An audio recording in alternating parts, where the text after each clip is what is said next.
Esto es Blíztocas, no es Istocas, pero casi. Hoy hablaremos de una batalla de la que seguramente muchos hayáis oído hablar, pero de la que no se saben realmente demasiadas cosas. Si mi memoria no me falla, es uno de los pocos capítulos en los que hablaremos de soldados españoles en pleno siglo XXI, en una guerra en la que se vieron envueltos a más de 5.000 kilómetros de sus casas. Muchos recordaréis que en el Istocas 137 mencionábamos esta batalla, aunque muy de pasada. Pues bien, aquí intentaremos saber qué fue lo que pasó. Sin más, esta es su historia. No nos extenderemos en demasía en detallar los antecedentes de la misión española en Irak, así el cómo y el porqué de la invasión de este país, pero tenemos que hacer un inciso y explicar qué hacían nuestros soldados en el país que nos ocupa. Como me imagino que ya sabréis, la coalición anglo-estadounidense, tras una serie de amenazas lanzadas contra el régimen ba'athista de Saddam Hussein en 2002, donde lo instaba a deshacerse de sus supuestas armas de destrucción masiva, y ante la negativa del dictador iraquí de dejar entrar en su país a observadores internacionales que certificasen la existencia o no de las mismas, se le declara la guerra. Los primeros bombardeos sobre el país se suceden el 19 de marzo de 2003 y la campaña, hablando en términos estrictamente militares, dura unas 3 semanas, momento en el que se toma Bagdad y la estructura de poder estatal se viene abajo. Las fuerzas armadas iraquíes, a excepción de algunas unidades de la Guardia Republicana, se disuelven como azucarillos, sin presentar batalla alguna. Para más información, no puedo más que recomendaros el Istocas número 113, donde se explican en extensión todos los detalles de la derrota iraquí, así como la inmediata posguerra. La primera misión española en el país fue bautizada con el nombre Sierra Juliet. ¿Por qué? La orden que mandaría la flota española a aguas del Golfo Pérsico se firmó un 19 de marzo, es decir, día de San José. Esta misión correría de forma paralela a los primeros bombardeos anglo-estadounidenses sobre Irak. De forma precipitada, en tan solo 48 horas, y con asombrosa rapidez, se formó una fuerza voluntaria de 900 hombres que zarpó desde la base naval de Rota, en Cádiz, a bordo de 3 buques, el buque de asalto anfibio Galicia, el petrolero Marqués de la Ensenada y la fragata de escolta Reina Sofía. La rapidez del despliegue hizo necesario que durante la travesía en barco a través del Mediterráneo los soldados perfeccionasen su entrenamiento con el equipo NBQ al completo. NBQ, siglas que se corresponden a nuclear, bacteriológico y químico. Las supuestas armas de destrucción masiva que poseía Saddam, si bien era un farol de la administración Bush, era una amenaza muy sentida ante la tropa. El destacamento español llegaría al puerto iraquí de Qasr el 9 de abril. Los que conozcan la guerra Irán-Irak les sonará el nombre. Al día siguiente, 10 de abril, dan comienzo las primeras entregas de ayuda humanitaria. Se reparten más de 3.000 raciones de comida y 5.000 litros de agua entre la castigada población iraquí de Qasr. Además, se dispensa también material sanitario, productos higiénicos y otros más variopintos como camisetas de fútbol donadas por algunas entidades deportivas. Conforme pasen los días, se irán llevando a cabo tareas más complejas centradas en la reconstrucción de la zona, rehabilitación de escuelas, reparto de material escolar, reparación de infraestructuras tales como pozos de agua, vías férreas e instalaciones portuarias. Ni que decir hay de los médicos militares españoles. En toda la misión se realizaron 5.000 asistencias a la población local iraquí. Los quirófanos con los que cuenta el buque de asalto anfibio Galicia no daban abasto. Otro cometido de especial relevancia fue el dispositivo que se montó el 15 de mayo para escoltar a Miguel Benzo, el embajador español para la reconstrucción de Irak, acompañado por su ayudante, el capitán de navío Manuel Martín Oar, ambos pertenecientes a la máxima autoridad civil en Irak, la Autoridad Provisional de la Coalición, CPA, por sus siglas en inglés. Manuel Martín Oar, por cierto, que sería el primer militar español en fallecer en Irak, tras el atentado perpetrado por un camión bomba contra la sede de Naciones Unidas, situada en el Hotel Canal, el 19 de agosto de 2003, por el grupo insurgente de al-Zarqawi, germen del autodenominado Estado Islámico. Hacia finales de mayo y principios de junio, la misión Sierra Juliet daba sus últimos coletazos. Finalmente, el destacamento español partió del puerto Qasr el 21 de junio de 2003. De forma paralela a la improvisada misión Sierra Juliet, se empezó a formar lo que sería el núcleo de la misión española en Irak, la Brigada Multinacional Plus Ultra número 1, la cual estaría formada por un máximo de 1.300 soldados. La oficialidad española ostentaría el mando de esta brigada multinacional. ¿Por qué multinacional?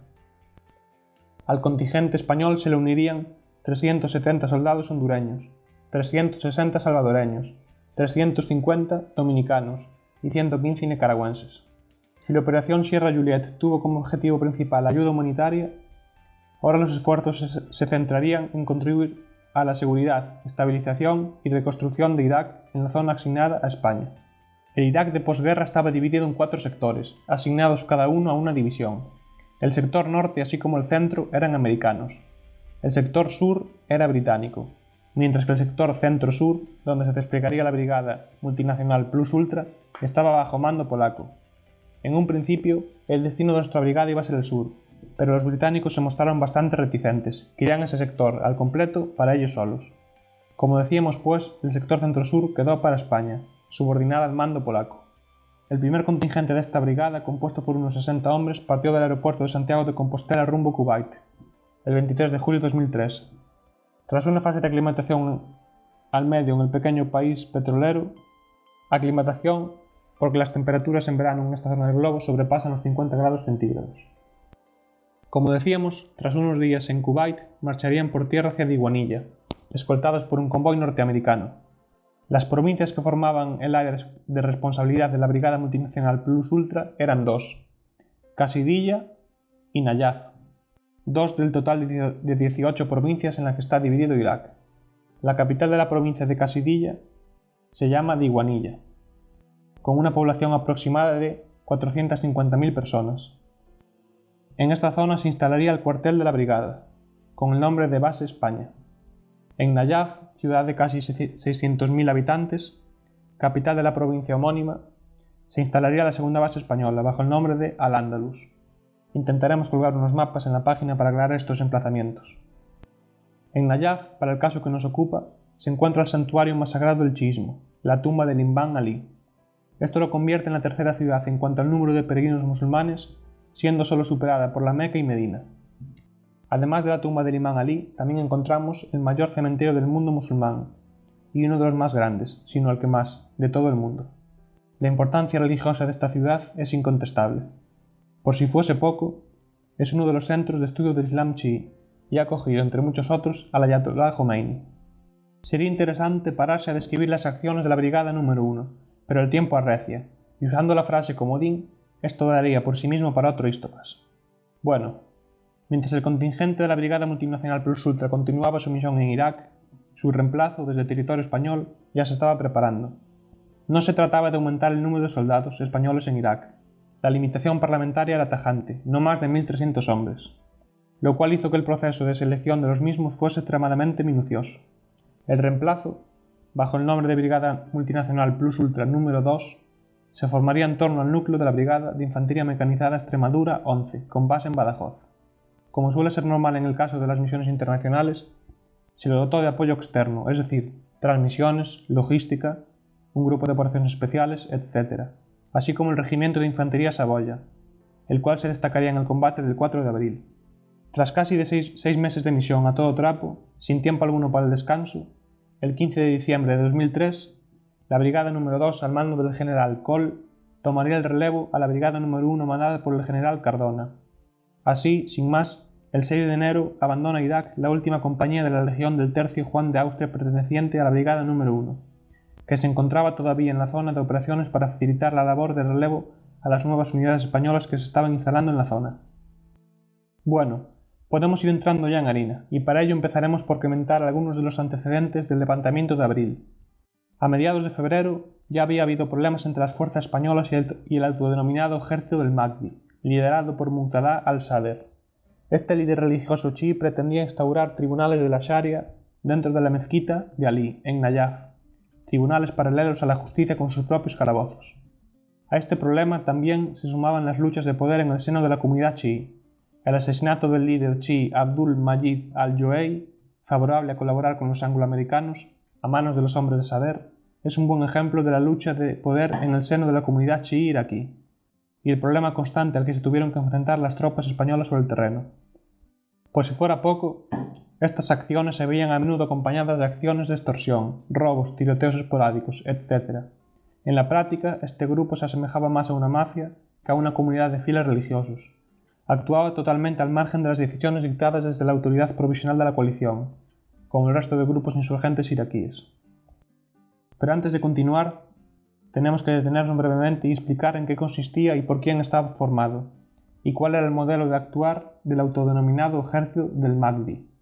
Según los informes de inteligencia militar del momento, se estimaban una fuerza de entre 500 y 1000 hombres.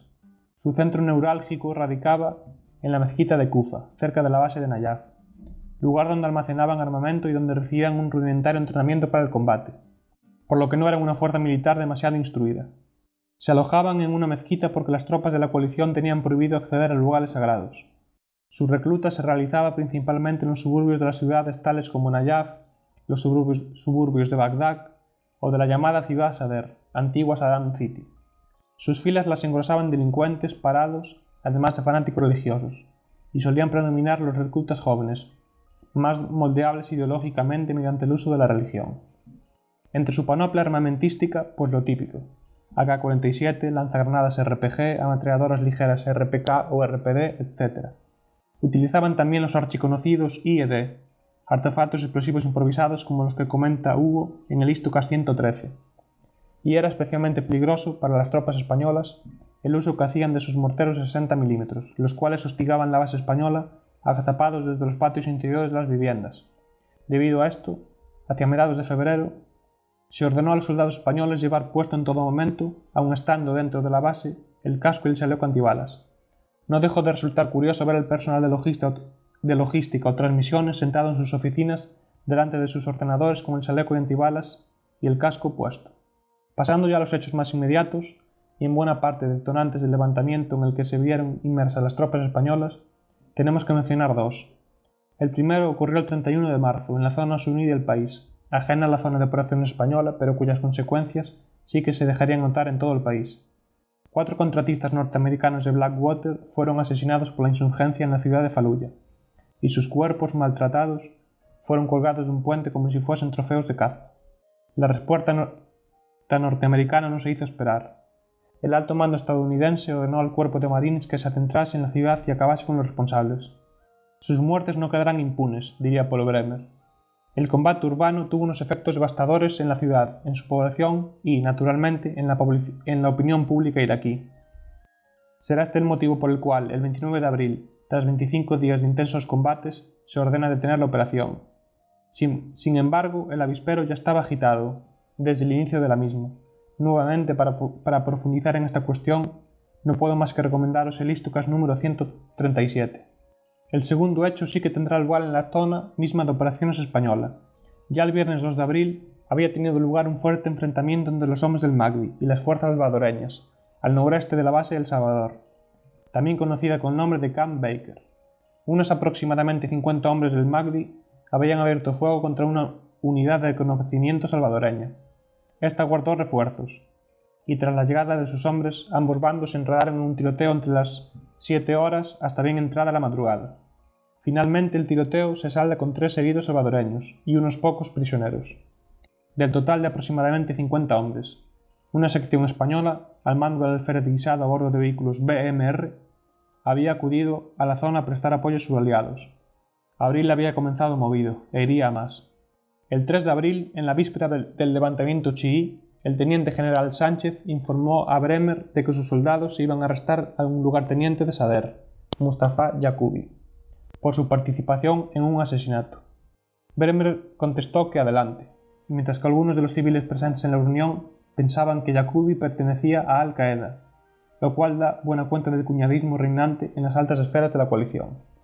Eran chiíes, no suníes. Las consecuencias de esta detención no fueron evaluadas ni coordinadas, ya no con actores que se verían inmersos en el consecuente levantamiento, caso de las fuerzas españolas.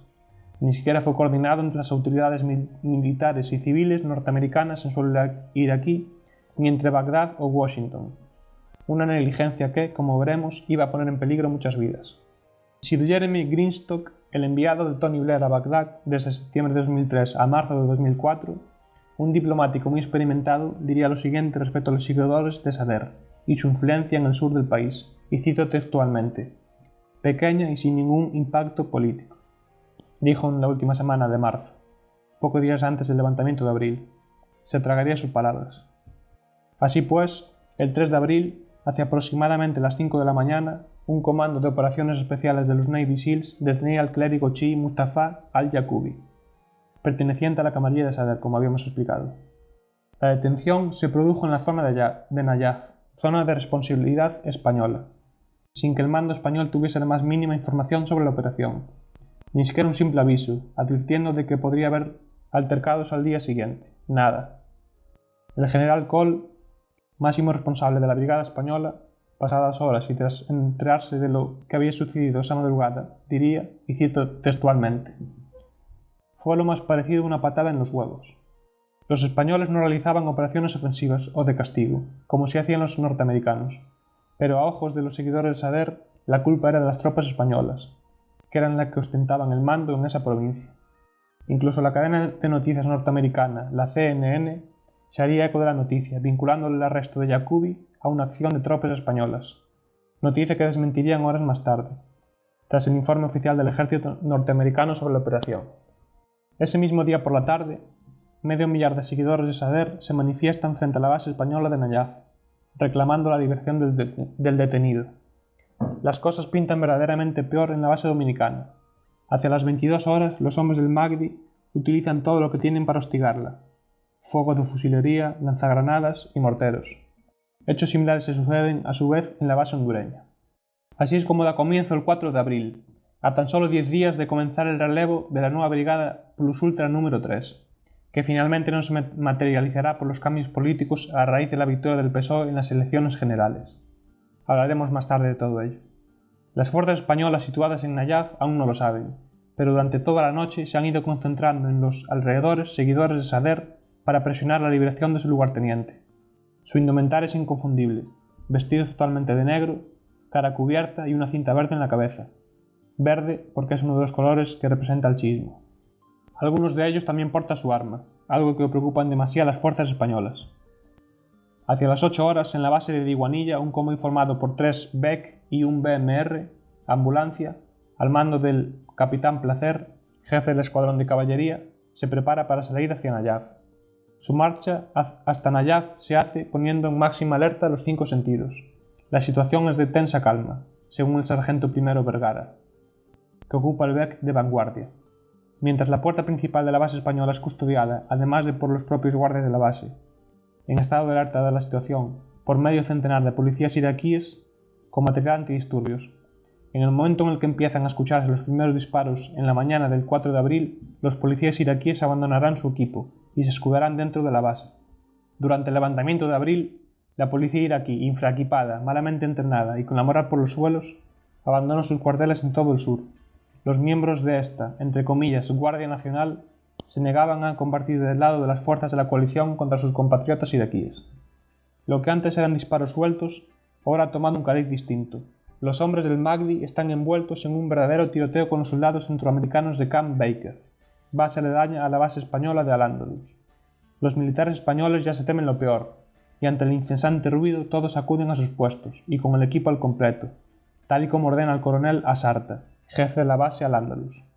Hacia las 11:30 horas ya se remite la situación al cuartel general español, situado en Diguanilla. El autodenominado ejército del Mahdi está intentando capturar la base.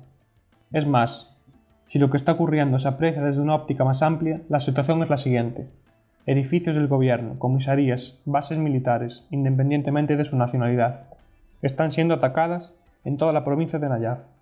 Pero sin duda el ojo del huracán se va a centrar en la zona de operaciones española, en base Al-Ándalus. El combate sigue desarrollándose con la misma intensidad. Los medios blindados, sean cuales fueren, acuden a reforzar el perímetro de la base, mientras la infantería, ya sea desde las barreras de protección de la base, dotadas de ametralladoras de calibre 50 o 7.62, las archiconocidas MG-42, o los merlones de tierra creados durante la construcción de la base, hacen lo propio. Es de especial importancia la labor de un reducido pero valiosísimo número de hombres, que ocupan puestos de francotirador en las azoteas de la base, no tanto por el número de bajas que causan el enemigo, que también, sino por su visión panóptica que permite informar al resto de la base de la posición de los insurgentes. Ante tal situación es vital la actuación de los miembros del escuadrón de caballería, la unidad española más potente en lo referente a potencia de fuego. Un pelotón de BEC, el cual se compone de 2 vehículos, al mando del sargento primero Vergara, se pone en posición para defender la puerta principal de la base, mientras que el capitán Placer, en su BEC correspondiente, se centra en cubrir el flanco de su subordinado. Los BMR, estos pertenecientes a las secciones de infantería como la mandada por el alférez de Guisado, hacen lo mismo, aunque su pésimo funcionamiento debido a que tienen fallos en sus ametralladoras condicionarán su acción. Todos los soldados tienen la orden de disparar a toda persona armada que se cruce en sus miras. Y eso es lo que hace el cabo López, tirador del Bec de Vergara, armado con su cañón de 25 mm, desde una distancia de entre 400 y 500 metros aproximadamente. Como decía von Moltke, ningún plan sobrevive al contacto con el enemigo. Una frase lapidaria si se la aplican a los hombres del Magdi. Pequeños grupos de hombres con fusiles de asalto y algún que otro lanzagranadas de dudosa precisión intentan tomar el asalto y con un arrojo que raya lo absurdo, una base ocupada por tropas no solo profesionales, sino dotadas de medios blindados.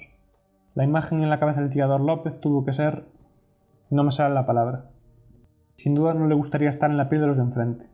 Para esta dotación es especialmente delicado el momento en el que un RPG le sobrevuela la cabeza, a muy poca distancia. El miedo se ve compensado con la pésima precisión de estas armas, y lo que todavía es mayor, nula formación de los enemigos que disparan. Pero es algo que no pueden dejar en manos del azar. Si alguna de esas granadas impacta de lleno en el Bec, pueden acabar con la vida de toda la dotación. Y así le comunican por radio. Lo que hasta ahora parecía una suerte de tiro al plato, es decir, hombres con armas ligeras atacando un vehículo blindado desde medio kilómetro de distancia, se ha convertido en un auténtico peligro por la puesta en escena de los RPG. El problema del RPG se esfuma, por el momento, cuando localizan el puesto de tiro de su susodicho mujahidín y lo rocían con munición de 25 mm.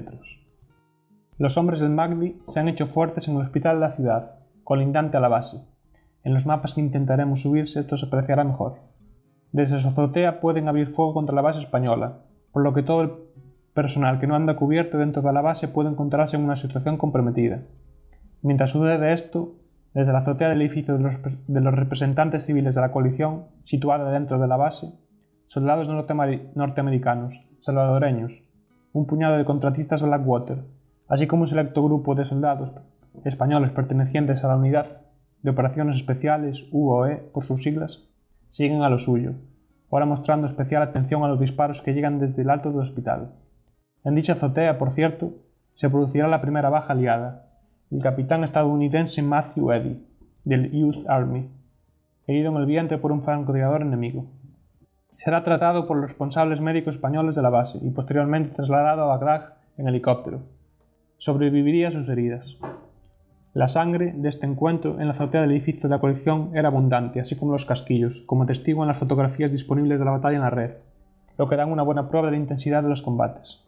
Además de los medios blindados, que ya hemos relatado su acción, será especialmente importante el desempeño de esta unidad de operaciones especiales española, la cual estaba mandada por el sargento I Romero. Sus subordinados, el cabo I del Río y el soldado Pérez, irán armados con sendos fusiles de francotirador M95 Barrett de calibre 50 y un Acurazi de 7,62.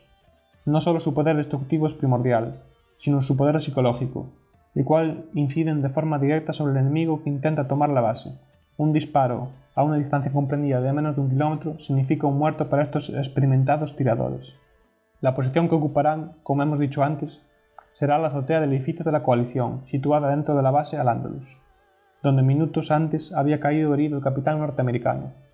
A su lado también están presentes una compañía de marines dotada con capacidad de señalar blancos de tierra para la aviación. Anglico, por sus siglas inglés, Air Naval Gunfire Liaison Company. Su desempeño es vital para coordinar las acciones defensivas de la base, con los aparatos aéreos aliados que se unirán más tarde a la fiesta. 2 helicópteros Apache y un F-16, que sobrevuelan la zona. Este último, por cierto, que no llegará a entrar en acción ante el temor de Coronel Asarta de provocar daños innecesarios en la ciudad, como por ejemplo en el complejo hospitalario, único hospital moderno de la provincia que los españoles habían equipado. Especialmente sensible es la situación que se está viviendo en la comisaría de policía de Nayaf. Allí se encuentran un grupo de soldados salvadoreños, los cuales tenían encomendada la misión de proporcionar entrenamiento a la policía iraquí. Con el estallido de la revuelta, los policías abandonaron sus puestos, y los salvadoreños se encuentran allí atrapados. Con este panorama, reciben órdenes de replegarse a su propia base, el Salvador o Camp Baker, una travesía a pie a pecho descubierto, pero ante los heridos con los que cuentan, se ven en la imposibilidad de hacer el trayecto, por lo que solicitan medios de rescate, que les envíen lo que puedan, dicen por radio. Recapitulemos. La mayoría de los puestos aliados en la provincia de Nayaf están siendo atacados, base Al-Ándalus, sedes gubernamentales, comisarías de policía, bases de la coalición, etc. La situación es un tanto descontrolada. Los medios no dan abasto y por momentos el caos parece apoderarse de la situación. Como decíamos, los soldados salvadoreños atrincherados en el cuartel de policía iraquí habían solicitado refuerzos. Ante esta situación y para desconcierto de los españoles, una sección de soldados salvadoreños, 35 hombres aproximadamente, sale de la base Al-Ándalus a pie, dispuesta a socorrer a sus compatriotas. No piensan dejarlos a su suerte. Los soldados centroamericanos suplen su falta de medios con su disciplina, arrojo y compañerismo. Sin duda, no es la primera vez que participan en combates. Se les nota. En palabras de un militar español testigo del espectáculo, y cito textualmente: había que tener muchos huevos para hacer lo que ellos estaban haciendo. A pesar del arrojo demostrado, no llegarán a su destino, ya que la operación de rescate recae sobre la sección de infantería del alférez Guisado. Recordad, la que estaba equipada con los BMR, de los cuales solo funcionaba la ametralladora de uno de los 4 vehículos. Tendrán que buscarse la vida. Las órdenes son claras: dirigirse al cuartel de policía de Nayaf y socorrer a sus aliados salvadoreños. Se espera encontrar heridos, incluso muertos, por lo que no hay tiempo para titubeos. Desde el momento en el que los BMR salen de base Al-Ándalus, la tensión y la alerta son máximas. Recorridos unos centenares de metros, se encuentran con hombres del Maghrib, algunos de los cuales se quedan inmóviles ante la fuerza blindada y otros que simplemente abren fuego por pura defensa. Se ordenan responder a los disparos, pero siempre economizando la munición. No saben con qué se encontrarán en la comisaría y aún les queda hacer el viaje de vuelta. Su posición se vuelve especialmente vulnerable por momentos en esas estrechas callejuelas que todos hemos visto por la tele. Parece que ya han llegado al objetivo. La comisaría se compone de 2 edificios, la comisaría propiamente dicha y una cárcel adosada a ella. Lo primero que ven es a un par de soldados salvadoreños agazapados en una esquina, hacia los que se dirigen para hacerles saber que han ido hasta allí para sacarlos del jaleo. Lo que harán será intentar estabilizar la zona, reunir a todos los soldados salvadoreños en un punto y partir hacia base Al-Ándalus con los heridos a bordo de los BMR. No todos los salvadoreños cogen, por el reducido espacio disponible, dentro de los vehículos. Así que deciden encargarse de los que presentan heridas, mientras que los restantes se quedarán protegidos en las instalaciones de la comisaría. Las imágenes que nos han llegado de esta parte de la batalla escenifican a la perfección la crudeza de los combates entre salvadoreños y los del Magdi. En una de ellas podemos ver al cabo salvadoreño González Toloza mostrándose una baja ensangrentada, con la cual combatió cuerpo a cuerpo para salvar a su compañero José Esteban Ramírez, que estaba detenido por 2 milicianos del Magdi en el complejo penitenciario. Peinada la zona más próxima al complejo, las rampas de los BMR abren y el alférez Guisado se pone en contacto con el capitán que manda la sección salvadoreña, que le pone al tanto de la situación. Hay 5 heridos, algunos han sufrido heridas por una granada de mano y otro en situación especialmente grave con un disparo en el cuello. Con celeridad, los soldados españoles, así como sus homólogos salvadoreños, introducen las camillas con los heridos dentro de los vehículos. Esta situación de caos controlado se ve favorecida por la puesta en escena de un convoy hondureño compuesto por 3 Humvees y 14 soldados que se dirigía hacia Camp Baker, o sea, en la misma dirección que el convoy español en cuanto acabe de cargar a los rescatados. Ha llegado la hora de poner rumbo a la base. Todo ha salido bien, de momento, o por lo menos todo lo bien que se esperaba. Cuando van en marcha ya ve como los soldados salvadoreños que ha dejado en los alrededores de la cárcel vuelven a tener problemas. Efectivamente, los del Magdi, al ver que los medios blindados han partido, aprovechan la situación para volver a hostigar a los salvadoreños, carentes de dichos medios. Cuando el convoy llega a su destino, el personal médico ya les está esperando. Por suerte no hay que lamentar bajas. El alférez Guisado vuelve a ocupar su posición original en el centro de base Al-Ándalus. En la cárcel quedan en torno a 50 soldados salvadoreños, a los que hay que sumar 40 iraquíes del cuerpo de defensa que permanecieron fieles en sus puestos. En este momento es cuando Guisado recibe la orden del coronel Lasarta. Deben volver a la prisión y sacar de la zona a todo el personal. En resumidas cuentas, deben repetir el viaje. Se vuelven a pertrechar antes de partir y Guisado explica con claridad lo que van a hacer. El orden de marcha y la ruta seleccionada serán exactamente las mismas. Antes de salir, envía un aviso por radio al personal salvadoreño que se dispone a rescatar. Les dice que estén preparados para subir en cuanto llegue. No quiere pasar más tiempo del mínimo necesario allí. Esta nueva marcha se topa con la sección salvadoreña que había salido en un primer momento, si recordáis, para auxiliar a sus compatriotas del complejo penitenciario atrapados. Está en una posición muy comprometida, con un herido grave a raíz de la explosión de una granada. El mando español les dice que se queden ahí. Le ayudarán a la vuelta. Lo primordial es hacerse cargo de los salvadoreños que están más lejos del base Al-Ándalus, siendo hostigados por un enemigo muy superior en número. Mientras en base España, en Diwanilla, se preparan para seguir nuevos refuerzos, una sección de infantería al mando de un teniente y un pelotón de caballería al mando de un sargento, ambos al mando del capitán Vílchez. Han llegado rumores de lo que ocurre en Al-Ándalus, los cuales se confirman cuando los abarrotan de munición antes de la marcha. Tan pronto como la unidad de Guisado llega al cuartel iraquí, insta a sus soldados salvadoreños y iraquíes a que suban al convoy. No hay tiempo que perder y deben regresar a base Al-Ándalus cuanto antes. También se portan dentro de los vehículos del convoy los cuerpos de las dos únicas bajas aliadas en lo que va de batalla, el soldado salvadoreño Natividad y un policía iraquí. La pareja de helicópteros Apache que sobrevuela ya la zona, con el sonido inconfundible de su rotor, supone un respiro para la columna aliada. El convoy llegará a la base como la vez anterior, bajo fuego de fusilería y alguna cotagranada autopropulsada, una de las cuales, por cierto, llegará a impactar en un BMR, pero que por suerte rebotará en vez de detonar. Tras esta acción serán relevados por la unidad recién llegada de base España bajo el mando del capitán Vílchez, la cual ha traído, además de refuerzos frescos, mucha munición. Pero de forma paralela a la última acción del convoy de Guisado, aterrizarían en Nayaf 3 helicópteros Black Hawk, que en 2 tandas dejarán en la base unos 60 hombres aproximadamente, boinas verdes y Rangers americanos. Los Beck del sargento primero Vergara son relevados a las 17 horas, por los refuerzos aportados por base España y los norteamericanos. Cuando abandonan su puesto y bajan de sus vehículos, cada uno se expresa de la forma que puede. «La hostia, no me lo creo, qué pasada», exclaman algunos. Otros abrazan como si llevasen años sin verse. A medida que avanza la tarde se va extinguiendo la lucha. Lo peor ya ha pasado, piensan algunos. Las ambulancias de la Media Luna Roja campan en sus anchas por el exterior de la base, recogiendo a todos los heridos posibles. El silencio solo se ve perturbado por algún que otro disparo suelto, desde ambos lados. Los españoles se quedan perplejos al contemplar que el tráfico, cortado hasta hacía poco, está volviendo a la normalidad, como si aquel tiroteo que se alargó durante toda la mañana y parte de la tarde fuese lo normal. Lamentablemente, en muchas zonas de Irak lo era.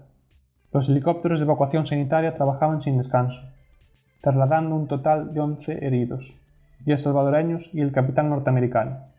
La cifra de bajas en el otro lado se situó, en base a las bajas confirmadas durante la batalla y a los informes proporcionados por los hospitales, en 250 muertos.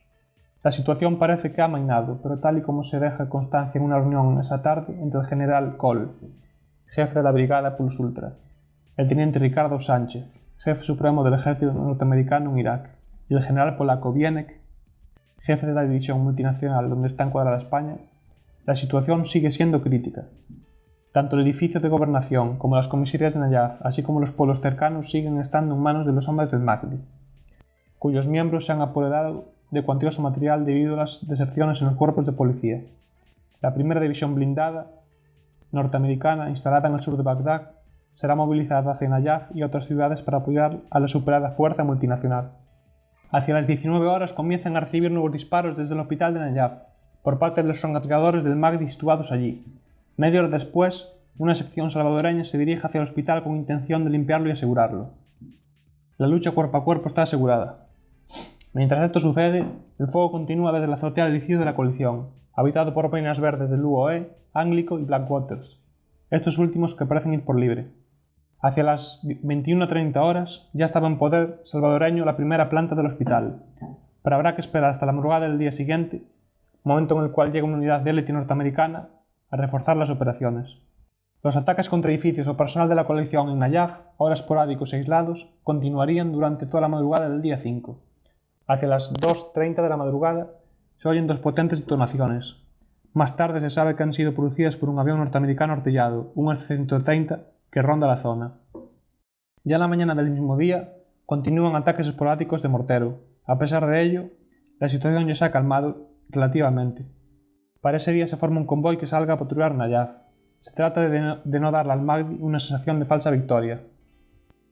Por las acciones durante el 4 de abril serían condecorados con la Cruz al Mérito Militar con distintivo rojo el coronel Lasarta, el alférez de Guisado y el sargento primero Vergara. La cita de la condecoración de Guisado rezaba lo siguiente: por su acción de mando, serenidad o iniciativa frente a las fuerzas hostiles, la acertada dirección o empleo de las fuerzas a su mando, así como el inteligente y eficaz cumplimiento de la misión encomendada. La de Vergara, por su parte, decía: el pelotón de sargento Vergara realizó fuegos selectivos con sus armas de a bordo, repeliendo los ataques y batiendo varios vehículos de los que empleaba el enemigo para llevar refuerzos a la zona, mientras mantenía una adecuada disciplina de fuego que evitó causar bajas al personal civil que tomó parte en la manifestación, que encubrió el ataque y huía de los disparos, y finalmente la del coronel Lasarta. Las acertadas disposiciones que tomó bajo presión y con desprecio de su vida contribuyeron de forma decisiva a la defensa de la posición, además de repercutir positivamente en la eficacia de las tropas. Su acertado criterio en la aplicación de las reglas de enfrentamiento redujo al máximo las bajas de personal civil durante los combates del 4 de abril y siguientes. Durante los próximos días y en distintas acciones se concedería 4 cruces al mérito militar más. El ataque del 4 de abril no fue el último que recibieron en base al Andalus. En los próximos 15 días tendrían lugar más, aunque ninguno alcanzó la crudeza y fuerza del primero. Todos serían rechazados. Estos ataques, ya fuesen emboscadas durante patrullas, escaramuzas, en la zona de Iguanilla, ataques con IED, etc., se seguirán produciendo hasta la retirada total del contingente español. Afortunadamente no se producirá ninguna baja entre las fuerzas españolas. Finalmente, el 18 de abril, José Luis Rodríguez Zapatero, a la sazón nuevo presidente del gobierno, anunciará que el repliegue español se pasará a acometer en la mayor brevedad posible, y que se producirá como máximo en el espacio de un mes. La brigada consulta número 3, el nuevo relevo que vendría a sustituir al número 2, y que parte de sus integrantes ya se estaban encontrando hacia Irak, tendrá que regresar a España, abandonando para siempre el país. El 21 de mayo el contingente español cruzaba la frontera con Kuwait, para no volver jamás. Quisiera dedicar este breve audio a todos los militares españoles que dejaron su vida en Irak. Estos son sus nombres. Capitán de navío Manuel Martín Huar Fernández Heredia, Armada, adscrito a la autoridad provisional de la coalición.